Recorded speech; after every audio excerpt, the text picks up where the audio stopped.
Friends, your most welcome in Eduwiz academy.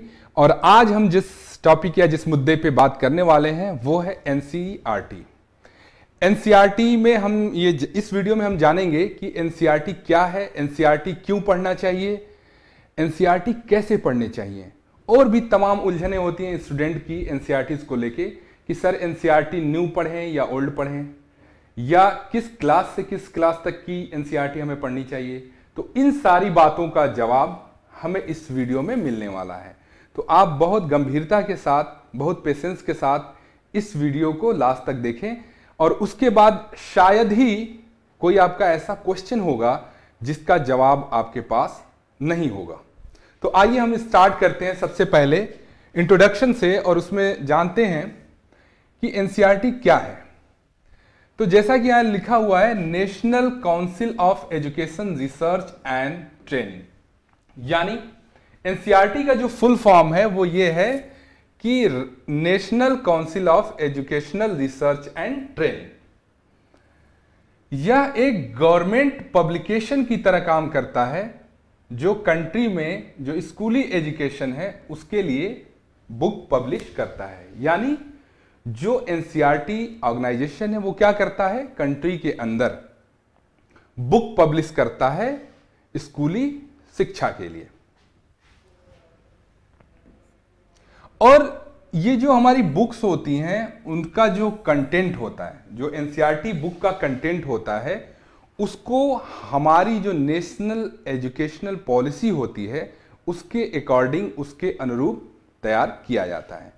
अब question ये उठता है कि इन बुक्स को आखिर तैयार कौन करता है, कौन बनाता है इन बुक्स को।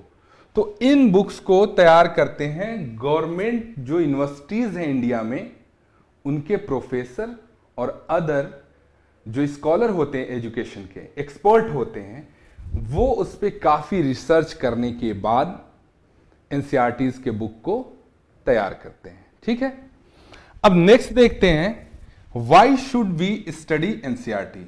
हमें एनसीईआरटी क्यों पढ़ना चाहिए, ये बहुत ही इंपॉर्टेंट मुद्दा है, और स्टूडेंट के अंदर बहुत ज्यादा इस बात को लेकर डाउट रहता है कि सर हम एनसीईआरटी क्यों पढ़ें, या पढ़ें भी या नहीं पढ़ना चाहिए। तो उसका जवाब हमें यहां मिलने वाला है। इंडिया में सेंट्रल गवर्नमेंट हो या स्टेट गवर्नमेंट हो, उनके जितने भी एग्जाम्स होते हैं उन एग्जाम में क्वेश्चन जो है वो एनसीईआरटी से पूछे जाते हैं।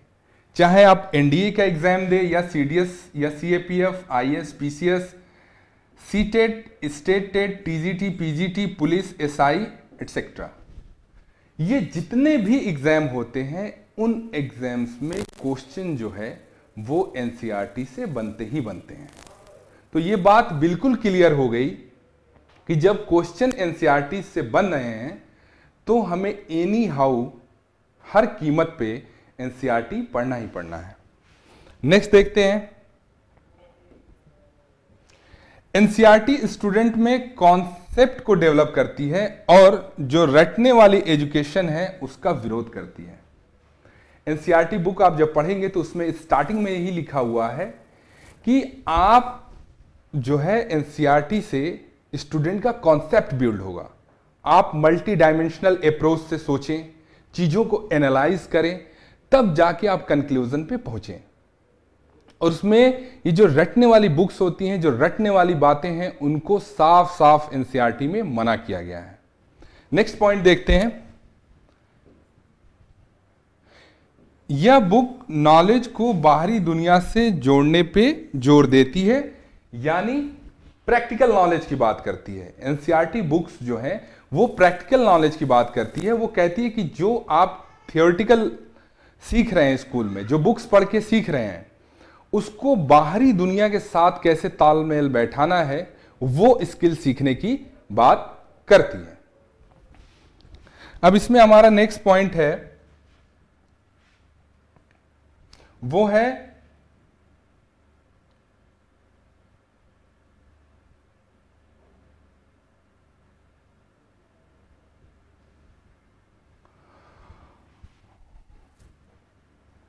How to read NCERT.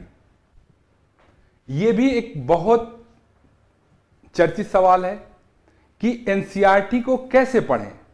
Students के मन में इसको भी लेके डाउट होता है कि क्या एनसीईआरटी हमें खुद से पढ़ना चाहिए या हमें टीचर से पढ़ना चाहिए। तो यहां हम देखेंगे कि टीचर से एनसीईआरटी पढ़ने के क्या बेनिफिट्स होते हैं और खुद से जो हम एनसीईआरटी पढ़ते हैं उसमें क्या क्या चैलेंजेस आते हैं।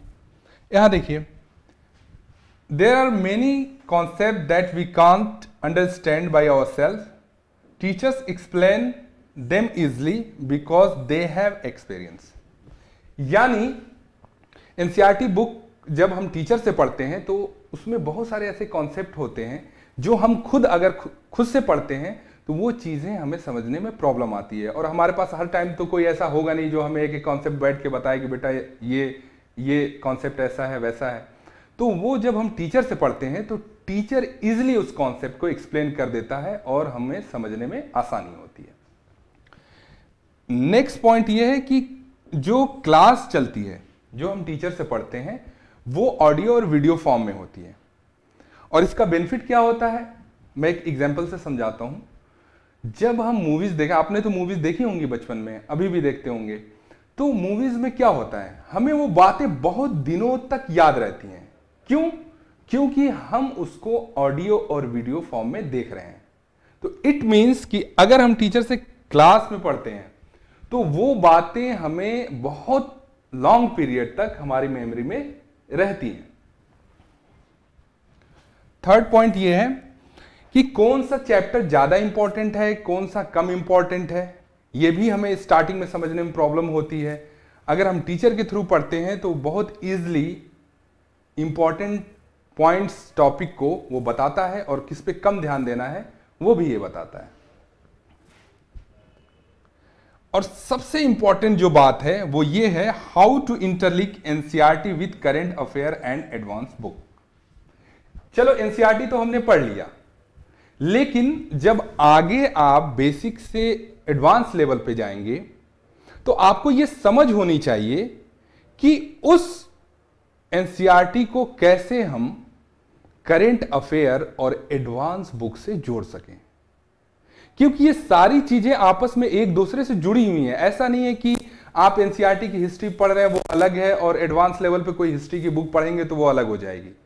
चीजें डिफरेंट तरीके से उसमें पेश की जाती हैं, बट जो एक क्रम है ना, जो एक सीक्वेंस है, वो दोनों में आपको कॉमन मिलेगा। ये चीज टीचर बहुत बेहतर तरीके से समझाता है कि कैसे एनसीईआरटी, जैसे सपोज दैट अगर हम हिस्ट्री पढ़ रहे हैं या ज्योग्राफी पढ़ रहे हैं, तो ज्योग्राफी का अगर कोई टॉपिक है उसको टीचर ने एनसीईआरटी में समझा दिया और साथ ही साथ वहीं पे वो ये भी समझा देता है कि ये करंट अफेयर के जो करंट इश्यूज चल रहे होते हैं उससे कैसे जोड़ना है।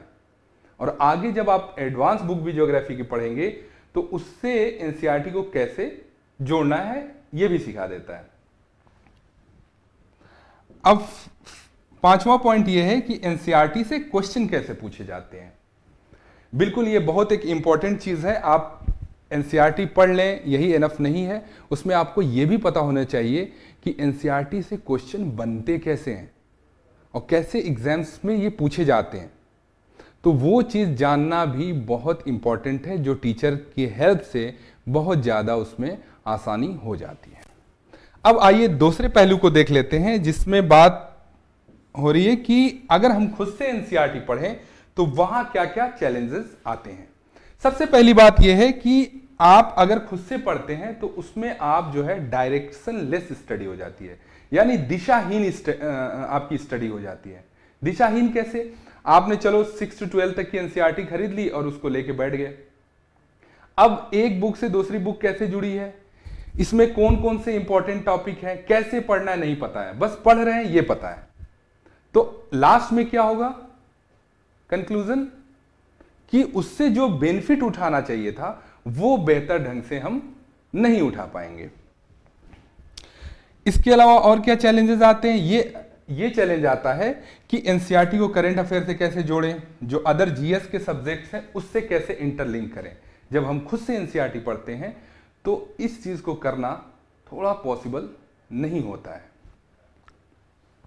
थर्ड पॉइंट ये है कि क्वेश्चन कैसे बनते हैं या पूछे जाते हैं। जब हम खुद से पढ़ते हैं तो इन चीज़ों में भी हमें प्रॉब्लम आती है कि क्वेश्चन कहाँ से बनते हैं, कैसे बनते हैं, उनको समझने में हमें मुश्किलें आती हैं। तो इसलिए मैं सजेस्ट करूँगा कि अगर आप शुरुआत कर रहे हैं किसी भी कॉम्पिटिटिव एग्जाम की, तो आप एक बार टीचर से जरूर एनसीईआरटी पढ़ें। जब आप पढ़ लें, जब चीज़ों को समझ जाएं, उसके बाद आप खुद से भी पढ़ सकते हैं, क्योंकि आपको काफ़ी चीज़ें पता हो जाती हैं कि कैसे कहाँ से पढ़ना है, क्या छोड़ना है, ये सारी चीज़ें आपको पता चल जाती हैं और आप उसका खुद से इजीली रिवीजन कर सकते हैं। आइए अब नेक्स्ट टॉपिक देखते हैं।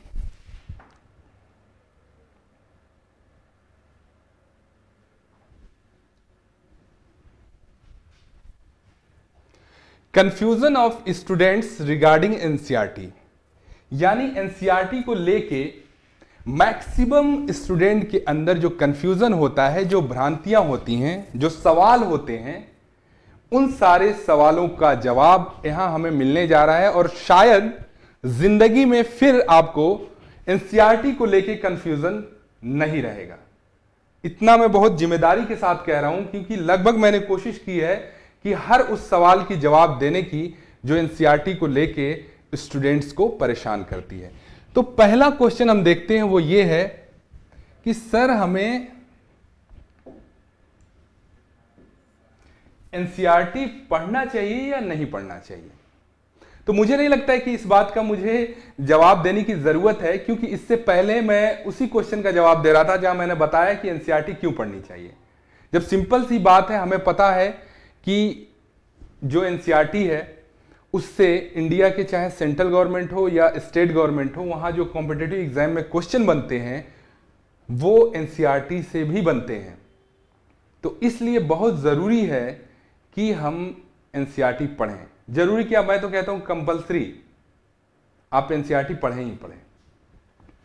दूसरा क्वेश्चन है कि सर न्यू एनसीईआरटी पढ़ें या ओल्ड एनसीईआरटी पढ़ें। इस बात को भी लेके बहुत सारे स्टूडेंट अपना बहुत सारा कीमती टाइम गंवा देते हैं और कंफ्यूज ही रह जाते हैं। इवन 4-4 साल हो जाता है तैयारी करते हुए, फिर भी उन्हें इस बात का नहीं पता होता कि ओल्ड पढ़े या न्यू पढ़े। उनसे जब भी पूछेंगे तो वो कह देंगे कि न्यू पढ़ लो, ओल्ड पढ़ लो। और बहुत सारे सीनियर्स भी होते हैं जो स्टार्टिंग में उनको सही नॉलेज न मिलने के कारण जो फ्रेशर्स बच्चे होते हैं उनको ये समझाते हैं कि तुम ओल्ड पढ़ लो, ये बेहतर होगा। किसी ने कहा कि तुम न्यू पढ़ लो, वो बेहतर है। अब यहां हम बहुत गंभीरता के साथ इस चीज को समझने की कोशिश करेंगे। मैं एक एग्जांपल से समझाता हूं। आप अगर एंड्रॉयड मोबाइल यूज कर रहे हैं तो आप देखते हैं कि हमेशा वहां कुछ टाइम पीरियड के बाद वो अपडेट करने के लिए कहता है। क्यों? उस अपडेट से क्या फायदा है कि जो नए फीचर्स हैं वो हमें मिलते हैं। ठीक है, चीजें तो वही रहती है लेकिन कुछ और न्यू फीचर्स उसमें ऐड हो जाते हैं। ठीक इसी तरह एनसीईआरटी के भी विषय में है। जो ओल्ड एनसीईआरटी वो बेकार नहीं है, लेकिन जो नई एनसीईआरटी है उसमें बहुत सारी अपडेटेड चीजें हैं। तो मेरे हिसाब से, मैं अपने अनुभव के हिसाब से यही कहूंगा कि आप न्यू एनसीईआरटी को ही प्रेफर करें। ठीक, आप ओल्ड भी पढ़ते हैं तो कोई दिक्कत नहीं है, लेकिन जो जिस लिए एनसीईआरटी, आप सोचिए अगर ओल्ड एनसीईआरटी ही चल रही थी अभी तक, अगर ओल्ड एनसीईआरटी में सब कुछ कंप्लीट होता तो क्या जरूरत थी फिर नई एनसीईआरटी बनाने की। क्योंकि इसके भी तो बहुत सारे खर्चे आते हैं, टाइम लगता है, ये सारी चीजें होती हैं। तो कुछ तो रीजन रहा होगा ना जिसकी वजह से न्यू एनसीईआरटी को लॉन्च किया गया। तो आप यहां पे न्यू एनसीईआरटी ही पढ़ें। तीसरा जो सबसे इंपॉर्टेंट पॉइंट है वो ये है, बच्चों को लेकर इसमें भी बहुत कंफ्यूजन होता है कि सर किस क्लास तक एनसीईआरटी पढ़ें, 6 to 12 पढ़ें या 9 to 12 पढ़ें।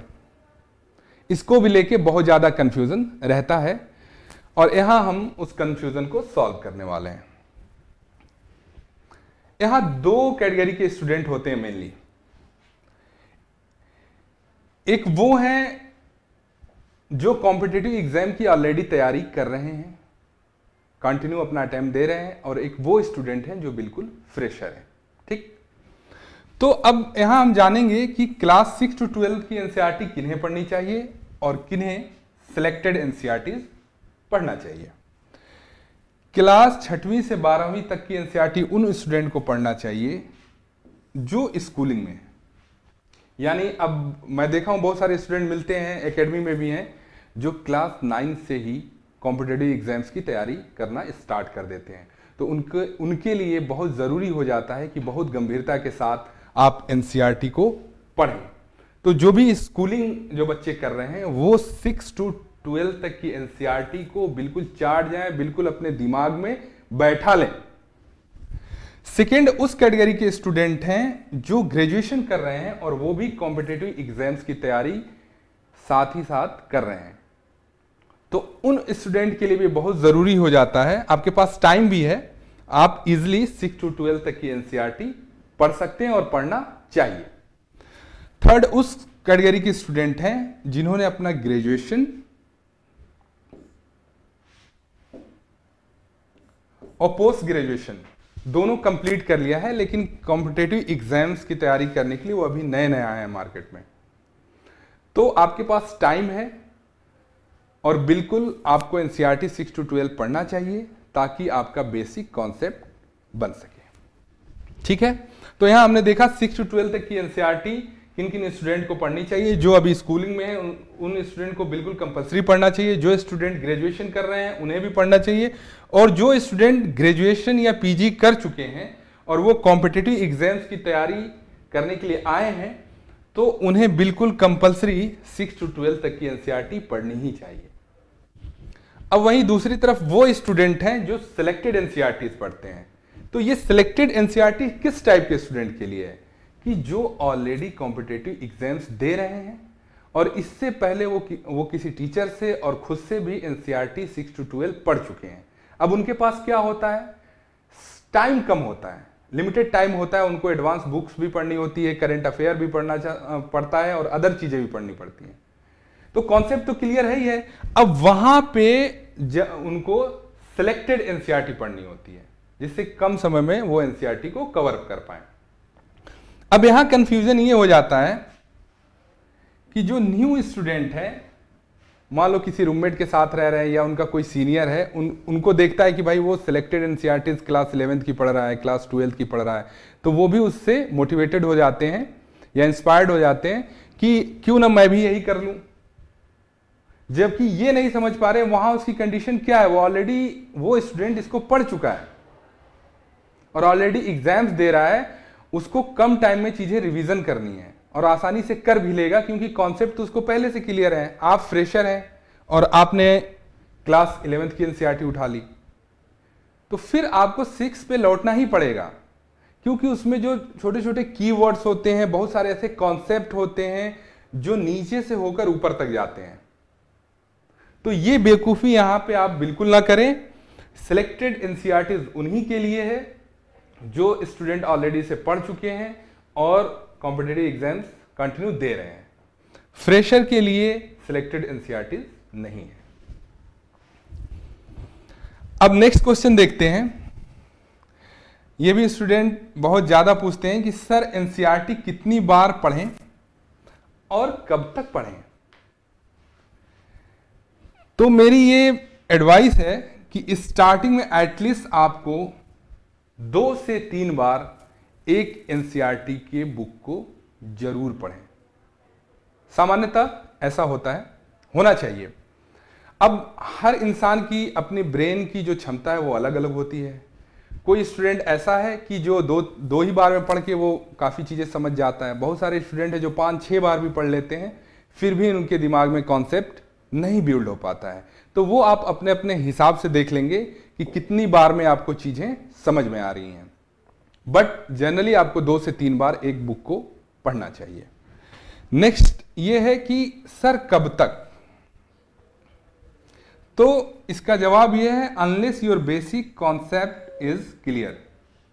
एनसीईआरटी तब तक पढ़ें जब आपको अंदर से विश्वास हो जाए कि सर मेरा जो बेसिक कॉन्सेप्ट है वो क्लियर हो चुका है, चीजें बिल्कुल समझ में आ चुकी हैं, तब तक आप एनसीईआरटी को पढ़ते रहेंगे। इसके अलावा अगर आपका बेसिक कॉन्सेप्ट क्लियर भी हो जाए तब भी बीच बीच में पढ़ाई के दौरान टाइम निकाल के आपको एनसीईआरटी का रिवीजन करते रहना है, भले ही वो सिलेक्टेड एनसीईआरटीज हों। तो यहां तक अभी जो हमने बात की उसमें क्या देखा कि एनसीईआरटी को लेके स्टूडेंट को जो भी प्रॉब्लम आती है, जो भी कंफ्यूजन रहता है, मैंने पूरी कोशिश की है कि उन सारे सवालों का जवाब मैं दे सकूं। ठीक, अब इतनी बातें समझने के बाद हम चलते हैं कंक्लूजन पे।